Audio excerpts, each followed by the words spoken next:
Assalamualaikum warahmatullahi wabarakatuh. Info. Ini ada yang laka lantas nih, nabrak buntut tangki minyak. Posisi di pelayangan.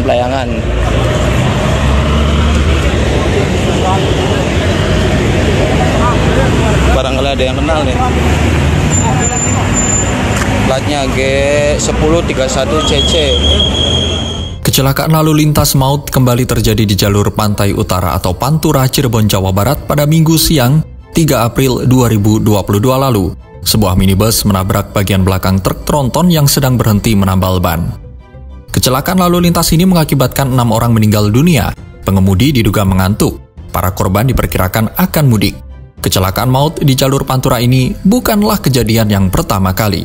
Sebelumnya kecelakaan lalu lintas yang memakan banyak korban juga terjadi di jalur Pantura wilayah Pemalang, Jawa Tengah pada Jumat dini hari 1 April 2022 lalu. 2 minibus bertabrakan adu muka yang mengakibatkan 5 orang tewas. Kecelakaan, berarti yang putih ditabrak yang putih ya tadi. Iya, apa gara-gara itu kok Pak? Jeglongan gitu Pak? Jeglongan apa? Oh iya itu ya. Ini kabunan iki. Korban masih terjepit. Berarti yang putih ditabrak yang putih ya tadi. Iya, apa gara-gara itu kok Pak? Jeglongan gitu Pak? Jeglongan apa? Oh iya itu ya. Ini kabunan iki. Korban masih terjepit. Kondisi jalan yang bergelombang dan kelalaian pengemudi disebut sebagai pemicu seringnya kecelakaan yang terjadi di jalur Pantura. Jalur Pantura sering disebut sebagai jalur tengkorak. Seharusnya, kondisi ini menjadi peringatan bagi pengendara dan pemerintah. Jalur Pantura merupakan bagian jalan raya pos sejak abad ke-18 untuk melancarkan arus barang dan jasa. Jalur Pantura dapat dikatakan sebagai jalur maut karena kondisi jalan yang cenderung lurus dan lebar, membuat pengendara dapat memacu kecepatan hingga melebihi 60 km per jam. Selain itu, rambu lalu lintas minim dan kurangnya penerangan jalan juga menjadi faktor penyebab kecelakaan.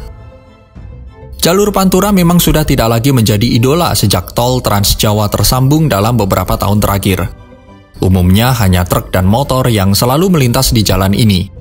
Namun, kecepatan kendaraan rata-rata bisa mencapai 60 hingga 70 km per jam. Kehilangan konsentrasi dalam berkendara di jalur Pantura dapat berakibat fatal. Apalagi jalanan ini didominasi oleh truk yang tidak menggunakan perisai kolong dan sering berhenti di bahu jalan. Selama tahun 2021, jalur Pantura gerbang di Cirebon, menurut data wilayah hukum Polresta Cirebon termasuk wilayah daerah rawan kecelakaan dengan 421 kasus kecelakaan dengan 229 orang meninggal dunia. Sedangkan pada tahun sebelumnya, ada 270 orang menjadi korban jiwa dalam kecelakaan di jalur Pantura gerbang Cirebon.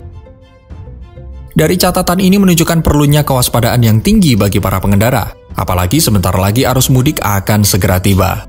Pemudik sebaiknya memastikan kondisi kendaraannya dalam keadaan prima. Mengutip dari debhub.go.id, sebenarnya Direktorat Jenderal Perhubungan Darat Kementerian Perhubungan sejak tahun 2020 telah memberikan edaran tentang agar pemilik truk memasang perisai kolong. Karena seperti di jalur Pantura, kecelakaan tabrak belakang antar mobil dan truk sering terjadi. Namun di lapangan, aturan ini belum berjalan maksimal karena masih banyak truk yang belum menggunakan perisai kolong. Truk yang ditabrak oleh minibus dalam kecelakaan maut pada minggu lalu adalah contohnya, dan korban jiwa pun berjatuhan. Ngirit biaya yang membuat beberapa sopir truk memilih jalur Pantura, walaupun tol Cipali dapat memotong jalur hingga 40 km dari Jakarta ke Cirebon. Sebagai gambaran, tarif kendaraan golongan 3 atau truk yang melintas dari gerbang tol Cikopo Purwakarta Jawa Barat ke Palimanan Cirebon sebesar Rp196.000. Dan lebaran tahun ini, jalur Pantura dan tol Trans Jawa kemungkinan bakal dipadati kendaraan lagi. Pemerintah telah mengizinkan masyarakat mudik lebaran setelah 2 tahun dilarang akibat pandemi COVID-19.